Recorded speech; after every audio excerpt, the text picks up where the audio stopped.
Hi, how are you? Today we're going to see how to find the complete transaction history for Wells Fargo. For this process, what we have to do is quite simple.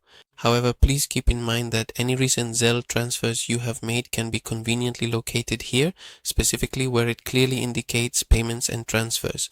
You will need to click on that particular section. From there, proceed to click on the option for Zelle, and then subsequently click on Activity to view your transaction history, okay?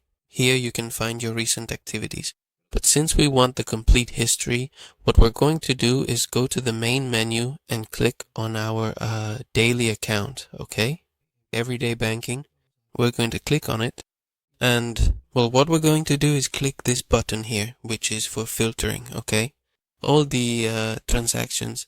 So here we're going to choose the Zelle option.